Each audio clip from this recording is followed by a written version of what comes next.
ಎರಡನೇ ಸುದ್ದಿ ಕಡೆಗೆ ಹೋಗೋಣ. ಅವಿಶ್ವಾಸದ ಸುಳಿಯಲ್ಲಿ ಸಿಲುಕಿದ ಓಂ ಬಿರ್ಲಾ, ಕಾಂಗ್ರೆಸ್ ಸಂಸದೆಯರ ಗಲಾಟೆಯ ಸಾಕ್ಷ್ಯ ರಿಲೀಸ್, ನರವಾಣೆ ಪುಸ್ತಕದ ವಿರುದ್ಧ ಎಫ್ಐಆರ್, ರಾಹುಲ್ ಗರಂ. ಇದುವೇ ಚಿತ್ರದುರ್ಗದ ಎರಡನೇ ಸ್ಟೋರಿ. ಸ್ಪೀಕರ್ ವಿರುದ್ಧ ಅವಿಶ್ವಾಸ.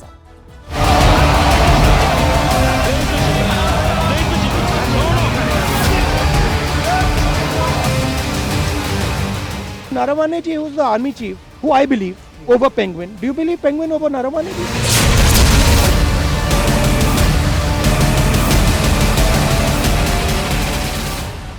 ಲೋಕಸಭೆಯಲ್ಲಿ ಕಲಾಪದಕ್ಕಿಂತ ಹೆಚ್ಚಾಗಿ ಗಲಾಟೆಗೆ ಜಾಸ್ತಿ ಆದ್ಯತೆ ಸಿಗ್ತಾ ಹೋಗಿದೆ. ಇದರಲ್ಲಿ ಒಂದು ರಾಹುಲ್ ಗಾಂಧಿ ಅವರು ಪ್ರಸ್ತಾಪಿಸಿದಂಥ ಒಂದು ಪುಸ್ತಕದ ವಿಚಾರ, ನರವಾಣೆ ಅವರ ಪುಸ್ತಕಕ್ಕೆ ಸಂಬಂಧಪಟ್ಟಂತಹ ಕೆಲವೊಂದು ಅಂಶಗಳನ್ನು ಅವರು ಲೋಕಸಭೆಯಲ್ಲಿ ಪ್ರಸ್ತಾಪಿಸೋದಕ್ಕೆ ಹೊರಟರು. ಅಲ್ಲಿಂದ ನಂತರ ಶುರುವಾದಂತಹ ಗಲಾಟೆ. ಸ್ಪೀಕರ್ ಅವರು ಸದನದಲ್ಲಿ ಕುಳಿತುಕೊಂಡು ಹೇಳ್ತಾರೆ, ಪ್ರಧಾನಮಂತ್ರಿಯವರು ಬಂದರೆ ಅವರ ಮೇಲೆ ಅಟ್ಯಾಕ್ ಮಾಡುವಂತಹ ಸಾಧ್ಯತೆ ಇತ್ತು ಕಾಂಗ್ರೆಸ್ನ ಮಹಿಳಾ ಸಂಸದೆಯರಿಂದ, ಅದಕ್ಕಾಗಿ ಅವರು ಬಂದಿಲ್ಲ ಅಂಥೇಳಿ. ಇವತ್ತು ನೋಡಿದರೆ ಬಿ ಜೆ ಪಿಯವರ ಕಡೆಯಿಂದ ಲೋಕಸಭೆಯ ಒಳಗಡೆ ನಡೆದಿರತಕ್ಕಂತಹ ಗಲಾಟೆಗೆ ಸಂಬಂಧಪಟ್ಟಂತಹ ವಿಡಿಯೋ ಒಂದು ರಿಲೀಸ್ ಆಗಿದೆ. ಈ ಮೂಲಕವಾಗಿ ಮಹಿಳಾ ಸಂಸದೆಯರು ಟ್ರೆಷರಿ ಬೆಂಚ್ ಕಡೆಗೆ ಅಥವಾ ಲೋಕಸಭೆಯ ಮುಂದಿನ ಸಾಲಿನ ಕಡೆಗೆ ನುಗ್ಗಿ ಬರ್ತಾ ಇರುವಂಥದ್ದು, ಅಥವಾ ಅಲ್ಲಿ ಅವರು ನುಗ್ಗಿ ಬಂದ ತಕ್ಷಣ ಏನೋ ಆಗ್ಬಿಡುತ್ತೆ ಅನ್ನುವಂತಹ ರೀತಿಯಾದಂತಹ ಒಂದು ವಿಡಿಯೋವು ಕೂಡ ಈಗ ಹರಿದಾಡ್ತಾ ಇದೆ. ಇದು ಒಂದು ಭಾಗ. ಇನ್ನೊಂದು ಕಡೆಯಲ್ಲಿ ಲೋಕಸಭೆಯ ಸ್ಪೀಕರ್ ಅವರ ವಿರುದ್ಧ, ಓಂ ಬಿರ್ಲಾ ಅವರ ವಿರುದ್ಧ ಅವಿಶ್ವಾಸ ಗೊತ್ತುವಳಿಯನ್ನು ಮಂಡನೆ ಮಾಡೋದಕ್ಕೆ ಈಗ ಕಾಂಗ್ರೆಸ್ ಹೊರಟಿದೆ. ಅದಕ್ಕೆ ಬೇಕಾದಂಥ ತಯಾರಿಗಳನ್ನು ಕಾಂಗ್ರೆಸ್ ಮಾಡಿಕೊಂಡಿದೆ. ಪ್ರತಿಪಕ್ಷಗಳ ಸಂಸದರು ಸ್ಪೀಕರ್ ವಿರುದ್ಧ ನೋಟಿಸನ್ನು ಕೊಡೋದಕ್ಕೆ ಮುಂದಾಗಿದ್ದಾರೆ. ಅವಿಶ್ವಾಸದ ಸುಳಿಗೆ ಓಂ ಬಿರ್ಲಾ ಅವರು ಸಿಲುಕಿದ್ದಾರೆ. ಅವರು ಇದು ಎರಡನೇ ಅವಧಿಗೆ ಲೋಕಸಭೆಯ ಸ್ಪೀಕರ್ ಆಗಿದ್ದಾರೆ. ಎರಡನೇ ಅವಧಿ ಲೋಕಸಭೆಯ ಸ್ಪೀಕರ್ ಆಗಿರತಕ್ಕಂತಹ ಓಂ ಬಿರ್ಲಾ ಅವರು ಈಗ ಅವಿಶ್ವಾಸದ ಸುಳಿಗೆ ಸಿಲುಕಿದ್ದಾರೆ. ಪ್ರತಿಪಕ್ಷದವರು ಸ್ಪೀಕರ್ ಅವರ ಮೇಲೆ ವಿಶ್ವಾಸವನ್ನು ಹೊಂದಿಲ್ಲ ಅಂತೇಳಿ ನೋಟಿಸನ್ನು ಕೊಟ್ಟಿದ್ದಾರೆ. ಹಾಗಾದರೆ ಈ ನೋಟಿಸ್ಗೆ ಹೇಗೆ ಮಾನ್ಯ ಆಗುತ್ತೆ, ಎಷ್ಟರ ಮಟ್ಟಿಗೆ ಈ ನೋಟಿಸ್ ಪರಿಣಾಮವನ್ನು ಬೀರುತ್ತೆ ಅನ್ನೋಂಥ ಪ್ರಶ್ನೆ ಇದ್ದೇ ಇದೆ. ಯಾಕಂದರೆ ಆಡಳಿತ ಪಕ್ಷಕ್ಕೆ ಮೆಜಾರಿಟಿ ಇರುವವರೆಗೂ ಕೂಡ ಸ್ಪೀಕರ್ ಅವರನ್ನು ಯಾರೂ ಕೂಡ ಅಲುಗಾಡಿಸೋದಕ್ಕೆ ಆಗೋದಿಲ್ಲ. ಆಡಳಿತ ಪಕ್ಷಕ್ಕೆ ಮೆಜಾರಿಟಿ ಇರುವಾಗ ಸ್ಪೀಕರ್ ಅವರು ಮುಂದುವರಿತಾರೆ. ಆದರೆ ಸ್ಪೀಕರ್ ಅವರ ವಿರುದ್ಧ ಅವಿಶ್ವಾಸ ನಿರ್ಣಯವನ್ನು ಮಂಡನೆ ಮಾಡುವಂಥ ಅವಕಾಶ ಪ್ರತಿಪಕ್ಷದವರಿಗೆ ಇದ್ದೇ ಇದೆ. ಹಾಗಾದರೆ ಏನೇನು ನಡೀತಿದೆ, ಯಾವ ಕಾರಣಕ್ಕಾಗಿ ಅವಿಶ್ವಾಸ, ಏನು ಹೇಳ್ತಿದ್ದಾರೆ? ರಾಹುಲ್ ಗಾಂಧಿ ಭಾಷಣಕ್ಕೆ ಅವಕಾಶ ನೀಡಿದ ಸ್ಪೀಕರ್ ವಿರುದ್ಧ ಈಗ ಪ್ರತಿಪಕ್ಷ ಕಾಂಗ್ರೆಸ್ ಸಮರವನ್ನು ಸಾರಿದೆ. ರಾಹುಲ್ ಗಾಂಧಿ ಅವರ ಭಾಷಣಕ್ಕೆ ಅವಕಾಶವನ್ನು ಕೊಟ್ಟಿರಲಿಲ್ಲ. ಈ ಕಾರಣಕ್ಕಾಗಿ ರಾಜ್ಯಸಭೆಯ ಪ್ರತಿಪಕ್ಷ ನಾಯಕ ಮಲ್ಲಿಕಾರ್ಜುನ ಖರ್ಗೆ ಕಚೇರಿಯಲ್ಲಿ ಸಭೆ ನಡೆಸಲಾಗಿದೆ. ನೋಟಿಸ್ ಕೊಡೋದಿಕ್ಕೆ, ಅಂದರೆ ಅವಿಶ್ವಾಸ ನಿರ್ಣಯವನ್ನು ಮಂಡಿಸ್ತೀವಿ ಅಂತ ಹೇಳಿ ನೋಟಿಸನ್ನು ಸ್ಪೀಕರ್ ಅವರಿಗೆ ಕೊಡಬೇಕಾಗತ್ತೆ. ಹಾಗೆ ಸ್ಪೀಕರ್ ಅವರಿಗೆ ಕೊಡೋದಕ್ಕೆ ತೀರ್ಮಾನವನ್ನು ಕೈಗೊಳ್ಳಲಾಗಿದೆ. ಓಂ ಬಿರ್ಲಾ ವಿರುದ್ಧ ಅವಿಶ್ವಾಸ ನಿರ್ಣಯದ ನೋಟಿಸ್ಗೆ 118 ಪ್ರತಿಪಕ್ಷ ಸಂಸದರು ಸಹಿಯನ್ನು ಹಾಕಿದ್ದಾರೆ. 118 ಸಂಸದರು ಸಹಿ ಹಾಕಿದ್ದಾರೆ. ಆ ಮೂಲಕ ಓಂ ಬಿರ್ಲಾ ಅವರ ಅವಿಶ್ವಾಸವನ್ನು ಮಂಡನೆ ಮಾಡೋದಕ್ಕೆ ಅವಕಾಶವನ್ನು ಕೊಡಬೇಕು ಅಂತ ಹೇಳಿ ಕಾಂಗ್ರೆಸ್ ಸದಸ್ಯರ ಅಮಾನತು ಹಾಗೂ ರಾಹುಲ್ ಗಾಂಧಿ ಭಾಷಣಕ್ಕೆ ಅವಕಾಶ ನೀಡದೇ ಇದ್ದ ಕಾರಣಕ್ಕಾಗಿ, ಅಂದರೆ ಯಾವ ಕಾರಣಗಳಿಗಾಗಿ ಅವಿಶ್ವಾಸ ಅನ್ನುವಂಥದ್ರ ಬಗ್ಗೆಯೂ ಕೂಡ ಅವರು ಉಲ್ಲೇಖ ಮಾಡಿದ್ದಾರೆ. ಈ ಕಾರಣಕ್ಕೆ ಈಗ ಅವಿಶ್ವಾಸ ನೋಟಿಸನ್ನು ನೀಡಲಾಗಿದೆ. ಕಾಂಗ್ರೆಸ್ ಸಂಸದೆಯರ ಬಗ್ಗೆ ಆಧಾರ ರಹಿತ ಆರೋಪಗಳನ್ನು ಮಾಡಿರುವ ಬಗ್ಗೆಯೂ ಕೂಡ ಆಕ್ಷೇಪ ವ್ಯಕ್ತವಾಗಿದೆ.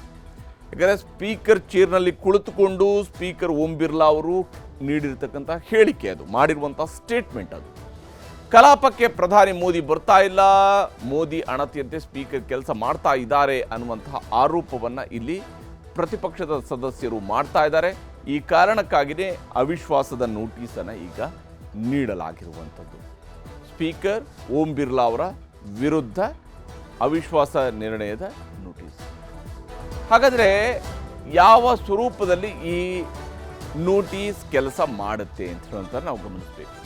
ಸಂವಿಧಾನದ ಆರ್ಟಿಕಲ್ 94C ಪ್ರಕಾರ, ಅದರ ಅಡಿಯಲ್ಲಿ ಸ್ಪೀಕರ್ ವಿರುದ್ಧ ನೋಟಿಸನ್ನು ಕೊಡುವಂಥದ್ದು, ಸ್ಪೀಕರ್ ಅಥವಾ ಡೆಪ್ಯೂಟಿ ಸ್ಪೀಕರ್ ಇವರುಗಳನ್ನು ಪದಚ್ಯುತಿಗೊಳಿಸೋದಕ್ಕಾಗಿ, ಅವಿಶ್ವಾಸ ಅಂತ ಹೇಳಿದರೆ ಪದಚ್ಯುತಿಗೆ ಸಂಬಂಧಪಟ್ಟಂತೆ ನೋಟಿಸನ್ನು ಕೊಡುವಂಥದ್ದು.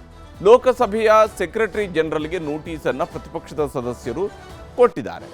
ಅವರು ಅದನ್ನು ಪರಿಶೀಲನೆ ನಡೆಸಬೇಕಾಗತ್ತೆ. ಕಾನೂನು ಪ್ರಕಾರವಾಗಿ ಇರುವಂಥದ್ದು 94C ಅಡಿಯಲ್ಲಿ ಕೊಡುವಂತಹ ಇಂಥ ನೋಟಿಸ್ಗೆ ಸಂಬಂಧಪಟ್ಟಂತೆ ಸೆಕ್ರೆಟರಿ ಜನರಲ್ಗೆ ನೋಟಿಸನ್ನು ನೀಡಲಾಗತ್ತೆ. ಅವರು ಕೊಟ್ಟ ನಂತರ, ಸ್ವೀಕರಿಸಿದ ನಂತರ ಅದಕ್ಕೆ ಕಾಲಮಿತಿ ಇದೆ, 14 ದಿವಸಗಳ ಕಾಲಮಿತಿ ಇದೆ. 14 ದಿವಸಗಳ ನಂತರ ಇದು ಲೋಕಸಭೆಯ ಒಳಗಡೆ ಚರ್ಚೆಗೆ ಬರುತ್ತೆ. ಇಂದಿನ ಕಲಾಪಕ್ಕೆ ಓಂ ಬಿರ್ಲಾ ಅವರು ಗೈರು ಹಾಜರಾಗಿದ್ದರು. ಅವರು ಇವತ್ತು ಸ್ಪೀಕರ್ ಓಂ ಬಿರ್ಲಾ ಅವರು ಇವತ್ತು ಕಲಾಪಕ್ಕೆ ಬಂದಿರಲಿಲ್ಲ. 2 ಬಾರಿ ಸದನ ಸೇರಿದಾಗಲೂ ಕೂಡ ಪ್ರತಿಪಕ್ಷಗಳು ಗದ್ದಲವನ್ನು ನಡೆಸಿದಾವೆ. ಹೀಗಾಗಿ ಕಲಾಪವನ್ನು ಮುಂದೂಡಿಕೆ ಮಾಡಲಾಯಿತು. ಕಲಾಪ ಮಾಡೋದಕ್ಕೆ ಬಿಡಿ ಅಂತ ಹೇಳಿ ಕೈ ಮುಗಿದು ಸಚಿವ ಕಿರಣ್ ರಿಜಿಜು ಅವರು ಪ್ರತಿಪಕ್ಷದವರಿಗೆ ವಿನಂತಿಯನ್ನು ಮಾಡ್ಕೊಂಡಿದ್ರು. ಕಾಂಗ್ರೆಸ್ ಸಂಸದೆಯರು ಮೋದಿಯವರ ಅಂದರೆ ಪ್ರಧಾನಮಂತ್ರಿಯವರ ಚೇರ್ನ ಕಡೆಗೆ ಬಂದಿದ್ದಂತಹ ವಿಡಿಯೋವನ್ನು ಕೂಡ ಈಗಾಗಲೇ ರಿಜಿಜು ಅವರು ರಿಲೀಸ್ ಮಾಡಿದ್ದಾರೆ. ಅವರು ನೇರವಾಗಿ ಪ್ರಧಾನಿ ಚೇರ್ನ ಕಡೆಗೆ ನುಗ್ಗಿ ಬಂದಿದ್ದಾರೆ ಅಂತೇಳಿ. ಕಾಂಗ್ರೆಸ್ ಸಂಸದೆಯರ ಈ ನಡವಳಿಕೆಯಿಂದಾಗಿಯೇ ಪ್ರಧಾನಿ ಮೋದಿಯವರು ಸದನಕ್ಕೆ ಬರಲಿಲ್ಲ ಅನ್ನುವಂತಹ ವಾದವನ್ನು ಬಿಜೆಪಿಯವರು ಮಾಡ್ತಾ ಇದ್ದಾರೆ.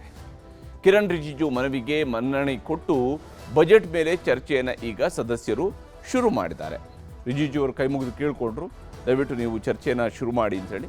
ಹಾಗಾಗಿ ಈಗ ಚರ್ಚೆ ಮಾಡಲಾಗ್ತಾ ಇದೆ. ಇದರ ನಡುವೆ ನರವಾಣೆಯವರ ವಿರುದ್ಧ FIR ಅನ್ನು ದಾಖಲಿಸಲಾಗಿದೆ. MM ನರವಾಣೆ ಆತ್ಮಚರಿತ್ರೆ 4 ಸ್ಟಾರ್ಸ್ ಆಫ್ ಡೆಸ್ಟಿನಿ ವಿರುದ್ಧ FIR ಅನ್ನು ದಾಖಲಿಸಿಕೊಳ್ಳಲಾಗಿದೆ. ಈ ಪುಸ್ತಕದ ವಿರುದ್ಧ ಅನಧಿಕೃತ ಹಂಚಿಕೆ ಅನ್ನುವಂತಹ ದೂರಿನ ಅಡಿಯಲ್ಲಿ ಪೊಲೀಸರು FIR ಮಾಡಿಕೊಂಡಿದ್ದಾರೆ. ಅನಧಿಕೃತವಾಗಿ ಇದನ್ನು ಹಂಚಿಕೆ ಮಾಡಲಾಗಿದೆ. ಯಾಕಂದರೆ ಅದಕ್ಕೆ ಬಿಡುಗಡೆಗೆ ಅನುಮತಿ ಇಲ್ಲ. ಆದರೆ ಪ್ರತಿಪಕ್ಷ ನಾಯಕರು ಅದೊಂದು ಪುಸ್ತಕವನ್ನು ಈಗಾಗಲೇ ಪ್ರದರ್ಶಿಸಿದ್ದಾರೆ. ಈ ಪುಸ್ತಕ ಇದೆ ಅಂತ ಹೇಳ್ತಾ ಇದ್ದಾರೆ. ಪುಸ್ತಕ ಬಹಿರಂಗವಾದ ಬಗ್ಗೆ ದೆಹಲಿ ಪೊಲೀಸ್ ಟೀಮ್ನ ವಿಶೇಷ ಪಡೆ ಈಗ ತನಿಖೆಯನ್ನು ನಡೆಸ್ತಾ ಇದೆ. ಇದು ಹೇಗೆ ಬಹಿರಂಗ ಆಯಿತು, ಹೇಗೆ ಇದು ಪ್ರಕಟ ಆಯಿತು ಅನ್ನೋದ್ರ ಬಗ್ಗೆ, ಹಕ್ಕುದಾರಿಕೆ, ಭದ್ರತಾ ಲೋಪ ಆಗಿರುವ ಧಕ್ಕೆಗಳ ಬಗ್ಗೆ ಪೊಲೀಸರಿಂದ ತನಿಖೆ ಈಗ ನಡೀತಾ ಇದೆ. ನರವಾಣೆ ಪುಸ್ತಕದ ಮೇಲಿನ FIR ಬಗ್ಗೆ ರಾಹುಲ್ ಗಾಂಧಿ ಅವರು ಕೂಡ ಆಕ್ಷೇಪವನ್ನು ವ್ಯಕ್ತಪಡಿಸಿದ್ದಾರೆ. ಹಾಗಾದರೆ ರಾಹುಲ್ ಗಾಂಧಿ ಏನು ಹೇಳಿದ್ದಾರೆ ಅನ್ನೋದು ನೀವು ತೋರಿಸಿ. Book is available on Amazon. General Narawane has tweeted, as I just read to you, that please buy my book. So Narawane ji, who's the army chief, who I believe over Penguin. Do you believe Penguin over Narawane ji? I believe Mr. Narawane. He is the army chief. He has made certain statements in the book that is inconvenient for the government of India. It's inconvenient for the Prime Minister of India. Obviously, you have to decide whether Penguin is telling the truth or army chief is telling the truth. ಹೀಗೆ ರಾಹುಲ್ ಗಾಂಧಿಯವರು ಇಲ್ಲಿ army chief ಬಗ್ಗೆ ತಮ್ಮ ವಿಶ್ವಾಸವನ್ನು ವ್ಯಕ್ತಪಡಿಸಿದ್ದಾರೆ. Penguin ಅವರು ಏನು ಹೇಳಲಿ, ಆದರೆ ಆರ್ಮಿ ಚೀಫ್ ಅವರು ಹೇಳಿದ್ದಾರೆ ಈ ಪುಸ್ತಕವನ್ನು ಬೈ ಮಾಡಿದ್ದು ಹೇಳಿದ್ದಾರೆ. ಬೈ ಮಾಡಿದ್ದು ಹೇಳಿದರೆ ಅದು ಬಿಡುಗಡೆ ಆಗಿದ್ದ ಕಾರಣಕ್ಕಾಗಿ ಮಾತ್ರ ಬೈ ಮಾಡಿದ್ದು ಅವರು ಹೇಳ್ತಾರೆ, ಹೊರತು ಬೇರೆ ಕಾರಣಕ್ಕಾಗಿ ಅಲ್ಲ ಅಂತೇಳಿ. ಈಗ ಸ್ಪೀಕರ್ ಅವರ ವಿರುದ್ಧ ಅವಿಶ್ವಾಸ ಮಂಡನೆಯನ್ನು ಮಾಡುತ್ತಾ ಇದ್ದಾರೆ.